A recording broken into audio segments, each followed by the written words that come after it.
Welcome to Vijay updates. சிறுகடி காசையில் இன்றைக்கி எபிசோடில் பார்த்தீங்கன்னா மனோஜ்க்கு வந்து சந்தோஷி சார் வந்து பேசுகிறாரு. அவர் வந்து மலேசியாவில் வந்து ஒரு ப்ராஜெக்ட் ஆரம்பிக்க போகிறதாகவும் அதுக்கு வந்து ரோகிணியோட அப்பாவோட ஹெல்ப் வந்து வேணும் அப்படின்ற மாதிரி ஃபோனில் வந்து மனோஜ்கிட்ட கேட்குறாரு. மனோஜ் வந்து அவர் வேறு ஒரு கண்ட்ரிக்கு போயிட்டார், வர 6 மாதம் ஆகும் அப்படின்னு போய் சொல்கிறாரு. ஃபோன் பேசினதுக்கப்புறம் ரோகிணி வந்து மனோஜ்கிட்ட ஏன் அப்பா இறந்துட்டாங்கன்னு உண்மையை சொல்லிட வேண்டியதானே அப்படின்னு கேட்குறாங்க. இல்லை அப்படி சொன்னால் அப்பா ஏன் ஜெயிலுக்கு போனார், அந்த அந்த விவரம்லாம் சொல்ல வேண்டி வரும், அப்புறம் நம்ம மேலே ஒரு நல்ல அபிப்பிராயம் இருக்காது.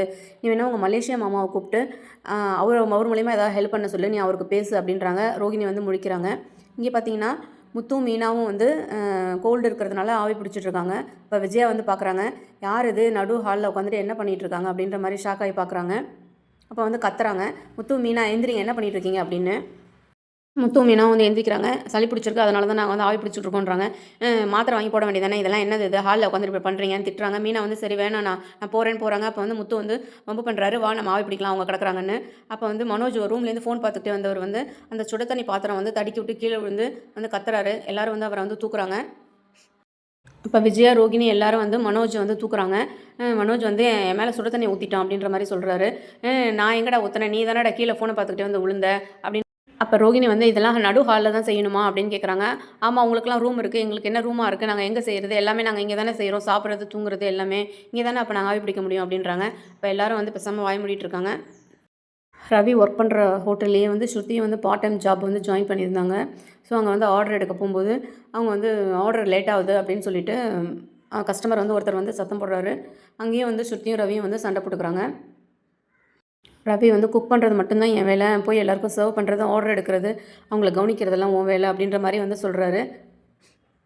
ஸோ அங்கேயே வந்து 2 பேரும் வந்து சண்டை போட்டுக்கிறாங்க. நம்ம சேனலை வந்து சப்ஸ்கிரைப் பண்ணாதவங்க சப்ஸ்கிரைப் பண்ணுங்கள், லைக் பண்ணுங்கள், ஷேர் பண்ணுங்கள். இங்கே வந்து முத்துவும் ஒரு ஃப்ரெண்டு வந்து நின்றுட்டுருக்காங்க. அப்போ வந்து அந்த டிராஃபிக் போலீஸ் அருண் வந்து ஹெல்மெட் போடாமல் ஃபோன் பேசிக்கிட்டு வண்டி ஓட்டிகிட்டு வராரு. அவங்க அம்மாவுக்கு உடம்பு சரியில்லைன்ற ஒரு அர்ஜென்ட்டில். அப்போ வந்து முத்து வந்து பார்த்துட்டு அதை வந்து ஃபுல்லாக வீடியோ எடுத்துடுறாரு. வீடியோ எடுத்துகிட்டு அவர் வந்து வண்டியை வந்து நோ பார்க்கிங்கில் வேறு நிறுத்திட்டு போகிறாரு. அப்போ வந்து அவர் காரில் இருக்க ஒரு செயின் எடுத்து அதை அங்கே பக்கத்தில் உள்ள மரத்தோடு சேர்த்து லாக் பண்ணிடுறாரு. அருண் வந்து வண்டி எடுக்கிறாரு. வண்டி எடுக்கும்போது தான் கவனிக்கிறாரு, வண்டி வந்து லாக் ஆகிருக்கு. அப்போ வந்து முத்து வந்து அவரை கூப்பிட்றாரு. சார் வாங்க சார், நாங்களாம் தப்பு பண்ணால் மட்டும் எங்களுக்கு வந்து ஃபைன் போடுறீங்களே, நீ வாங்க, ஹெல்மெட் போடாமல் ஃபோன் பேசிட்டு வந்திருக்கீங்க, நான் அதெல்லாம் வந்து வீடியோ எடுத்து வச்சுருக்கிறேன், அதுவும் இல்லாமல் நோ பார்க்கிங்கில் வந்து வண்டியை நிறுத்திருக்கீங்க, நீங்கள் பண்ணால் தப்பு இல்லையா அப்படின்னு வந்து கேட்பாரு.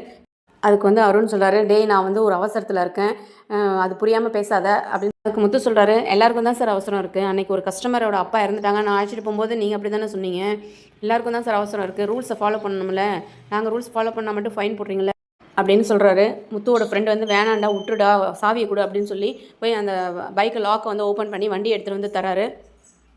அருண் வந்து முத்துவை முறைச்சிக்கிட்டே வண்டியை வந்து எடுத்துகிட்டு போயிடுறாரு. உன்னை வந்து நான் சும்மா விட மாட்டேன் அப்படின்னு போயிடுறாரு. முத்து வந்து அருண் ஹெல்மெட் போடாமல் ஃபோன் பேசிட்டு ஓட்டிகிட்டு வந்த வீடியோ வந்து சோஷியல் மீடியாவில் வந்து ஷேர் பண்ணிடுறாரு. அதை எஸ்ஐ வந்து அருணை கூப்பிட்டு வந்து வார்ன் பண்ணுறாரு. நீ மட்டும் இப்படி ஹெல்மெட் போடாமல் அப்படி போகலாமா அப்படின்றாரு. இல்லை சார், ஒரு அவசரம், அதனால தான் அப்படி போனேன் அப்படிங்கிறாரு. இப்போ மட்டும் உனக்கு புரியுதா, உனக்குன்னா மட்டும் ஒரு நியாயமா அப்படின்னு சொல்லிட்டு அவருக்கு வந்து 3 நாள் சஸ்பென்ஷன் கொடுத்துட்றாரு. அப்போ வந்து வெளியில் வந்து அவர் வந்து இதை யார் செஞ்சுருப்பான்னு எனக்கு தெரியும், அவனை நான் சும்மா விட மாட்டேன் அப்படின்ற மாதிரி அந்த அருண் வந்து பேசுகிறாரு. என்ன நடக்குதுன்னு நம்ம நாளைக்கு பார்க்கலாம்.